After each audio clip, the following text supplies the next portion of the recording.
السلام عليكم ورحمة الله. كنتمنى تكونوا بخير وعلى خير والأمور ديالكم هانية إن شاء الله. اليوم كنشاركوا معكم مبادرتنا رقم 2 ديال الطرود الغذائية في هذا الشهر الفضيل رمضان، اللي كيعلمنا معنى التكافل ومعنى أن الخير ما خصوش يوقف مهما كانت الظروف.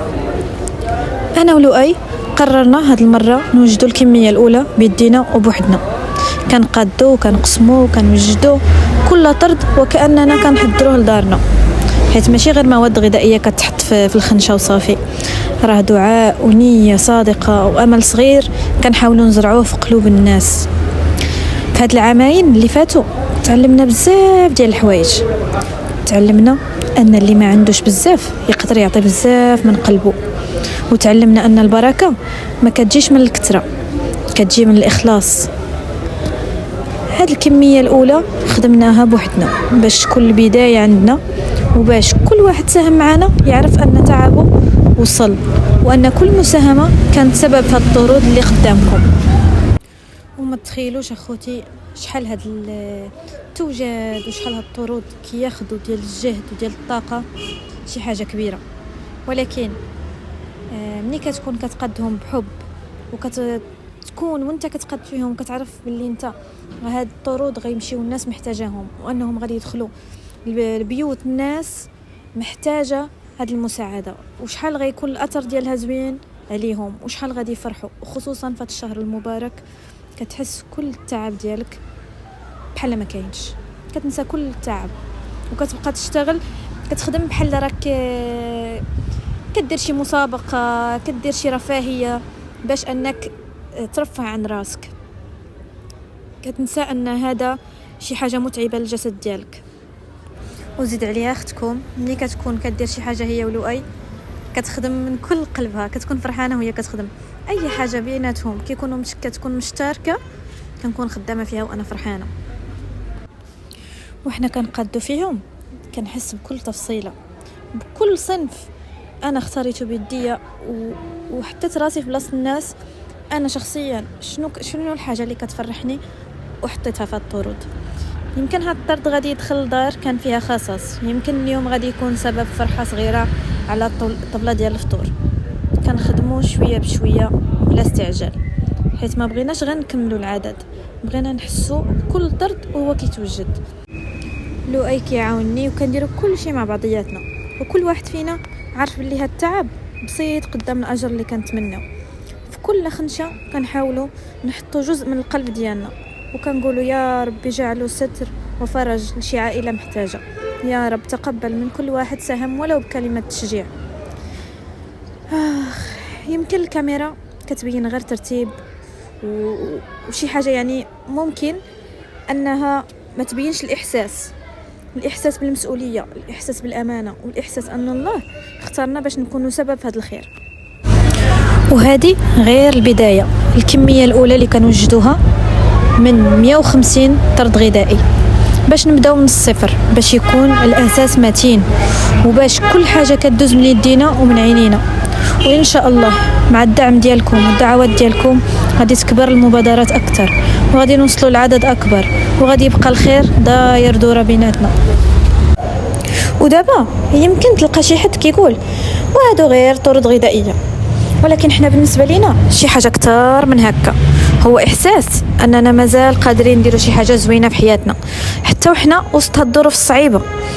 وحنا كنخدموا كنذكروا كيفاش كانت الأيام علينا حتى حنايا صعيبة بحال هاد الناس، وكيفاش يد الخير تمدت لينا في واحد الأيام اللي حنا كنا في الحاجة ديالها، وكيفاش هاد اليد اللي تمدت لينا دارت واحد الفرق كبير في حياتنا، ودارت واحد البصمة زوينة في قلوبنا. داك الشي باش كنحاولوا اليوم نكونوا حنا هاد اليد لشي حد آخر، وحنا كنقدوا فيهم كنقولوا يا ربي طرح فيهم البركة، يا ربي ما تحرم حتى شي بيت من لقمة كريمة في رمضان. هاد البداية ديال المبادرة رقم 2 بغيناها تكون بداية قوية صادقة ونقية، ماشي بالكثرة ولكن بالنية.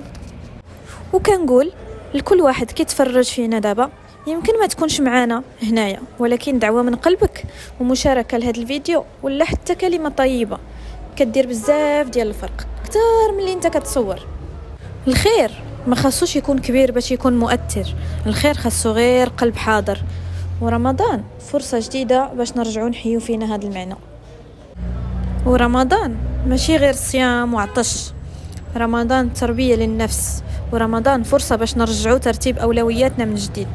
وإحنا كنوجدوا هاد الطرود كنحسوا بلي الله عطانا شرف كبير، شرف أننا نكون سبب ولو بسيط في إدخال الطمأنينة لقلب شي عائلة.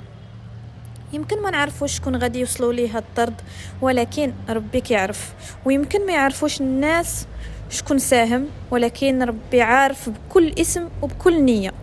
وهذا الشيء هو اللي كيخلينا نكملوا، هو اللي كيخلينا نعياو وحنا مرتاحين، ونخدموا وحنا مطمئنين أن الأجر محفوظ. أنا ولؤي بدينا الكمية الأولى بوحدنا، واخا أغلب الأوقات من لين أول يوم بدينا كنديروا فيه مبادرات وأنا وياه بوحدنا كنخدموا، ولكن تبارك الله دابا الخير كبر وبلينا كنديروا المبادرات وكنجيبوا ناس كيعاونونا فيهم باش أننا نقدروا نوصلوا الكمية في الوقت المناسب. ودابا كنديروها أنا ولؤي باش تكون البداية من المجهود ديالنا، وباش كل خطوة تكون محسوبة بصدق. وكنأمنوا أي حاجة كتبدا صغيرة وبنية صافية ربي كيبارك فيها وكيكبرها.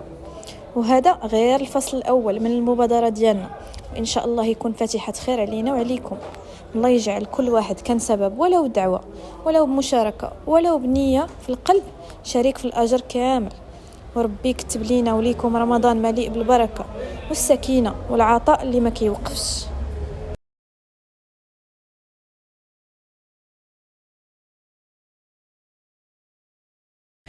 أنا ولؤي من البداية ديال حياتنا قررنا حاجة وحدة، أننا ما نعيشوش أي تجربة بوحدنا، لا الفرح بوحدو ولا الحزن بوحدو ولا حتى الخير بوحدو. كنأمنوا أن الشراكة ماشي غير في الكلام، الشراكة كتكون في التعب، في التفاصيل الصغيرة، وفي الشدة قبل الفرحة. فواحد كيشد الخنشة والآخر كيعمرها، فواحد كيحسب والآخر كيراجع، وكل واحد فينا عارف أن وجود الثاني قوة ليه.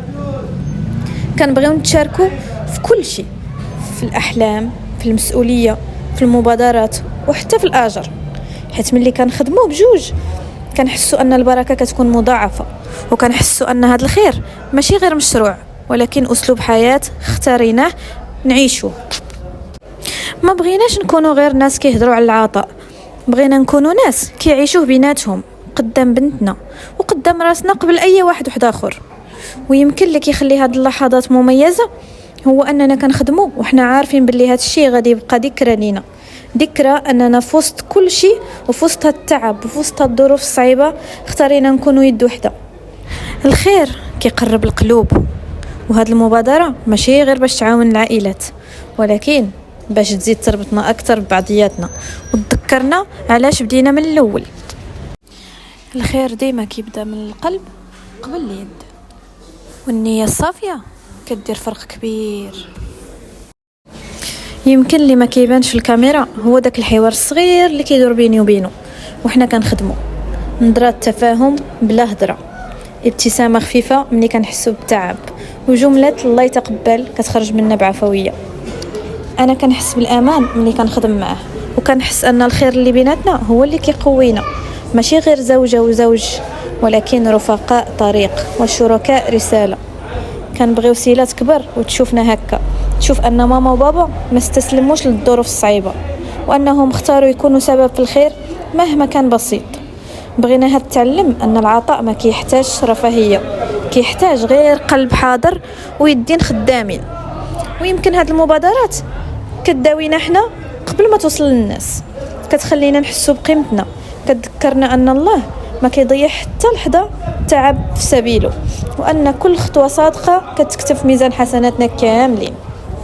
وأنا ولؤي ما عندناش بزاف، ولكن عندنا نية وعندنا رغبة أننا نكونوا أثر طيب في الدنيا، وهذا الشيء بالنسبة لنا كافي باش نكملوا. يمكن الطرود محدودة ولكن الحلم ديالنا ما محدودش. حلمنا أن الخير يبقى داير، وأننا نبقاو ديما يد في يد في أي حاجة تجمعنا على رضا الله. أنا وياه ما عمرنا شفنا أن الخير مشروع، شفناه كأسلوب حياة. كان أمنوا أن أحسن حاجة نقدروا نتقاسموها بيناتنا ماشي غير الوقت والضحك، ولكن حتى الأثر اللي نقدروا نخليوه في حياة شي حد آخر. وحنا كنوجدوا في هذه المبادرة وأي مبادرة واحدة أخرى كنحسوا اننا كنربيو في قلوبنا معنى جميل، ان العطاء ما كيحتاجش ظروف مثاليه، كيحتاج غير قرار يكون من قلبك. كنبغيو نكونوا ديما في صف واحد، ماشي غير في الحياه اليوميه ولكن في كل حاجه وفي كل فرصه يقدر ربي يعطيه لنا باش يفتح لينا باش نكونوا سبب في الخير. ويمكن اجمل احساس هو اننا عارفين ان اي دعوه صادقه غادي تطلع من قلب شي حد دعوناه غتكون لينا بجوج. لهذا كنشاركوا في كل تفصيله، حيت الخير ملي كيتعاش مع شخص كتبغيه كيكون اعمق. كنحس ان كل مره كنختاروا نكونوا جزء من شي خير كنقويو العلاقه ديالنا اكثر، حيت كنذكروا بعضياتنا علاش حنا هنا وعلاش خاصنا نبقاو ديما في صف الامل ماشي في صف الاستسلام. المشاركه في العطاء كتعلمنا التواضع، كتعلمنا نصغروا قدام النعمه ونعرفوا ان اي دور بسيط نقدروا نديروه راه فضل من الله قبل ما يكون المجهود منا. وحنا كنقادوا في هذه المبادره كنقول في قلبي يا ربي خلي الخير ديما جمعنا، وخلي الطريق اللي مشينا فيه اليوم يبقى طريق نرجعوا له كل مره بقلوب مطمئنه، حيت في النهايه اجمل شراكه ماشي غير اللي كتقاسم الضحكه ولكن اللي كتقاسم الاثار. ويمكن اليوم بدينا انا ولو اي وحدنا، ولكن عمر الخير ما كيبقى محصور بين جوج ديال الناس. النيه كتبدا صغيره ولكن ملي كتكون صادقه كتجيب قلوب اخرى كتمشي بنفس الطريق. هاد اللحظات اللي عشناها بجوج غادي تبقى ديالنا، بدايتها من يدينا ومن تعبنا ومن دعواتنا الصامته. ودابا الباب تفتح اكثر، والخطوه اللي بديناها بوحدنا غادي تكبر باشخاص اختاروا يكونوا جزء من هاد الاثر. هاد الخير ملي كيتقاسم كيولي اقوى.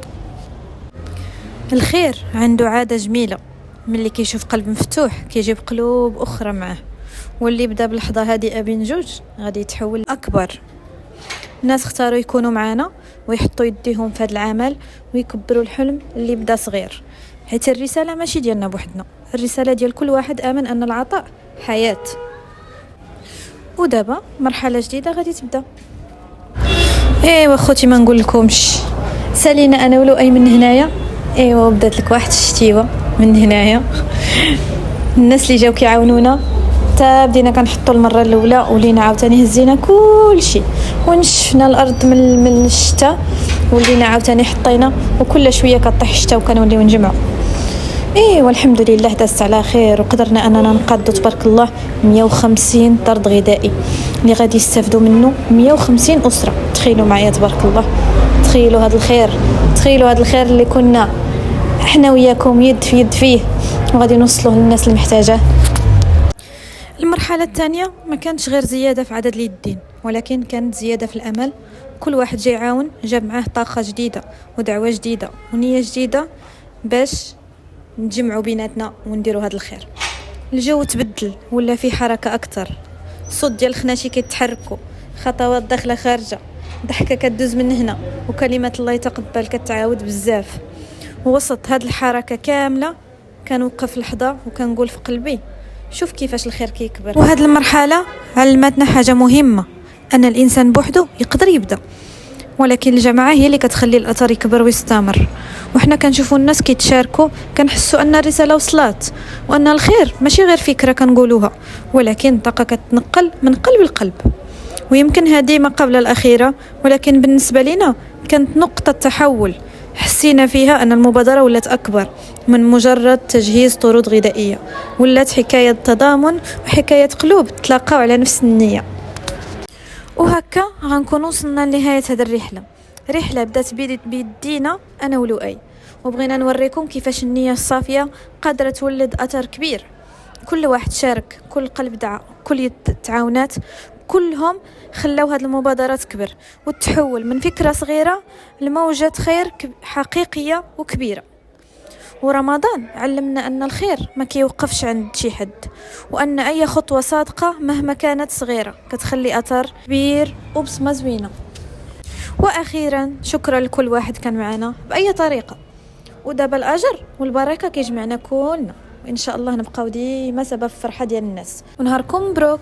ما تنساوش تشاركوا هذا الفيديو مع الناس اللي كتبغيوهم، ما تنساوش تخليونا التعليقات ديالكم الزوينين باش تشجعونا نديروا أكتر وأكتر وأكتر. وما تنساوش طبيعة الحال ديروا سبسكرايب وشير وداكشي كامل اللي كتعرفوه. يلا خوتي نهاركم مبروك.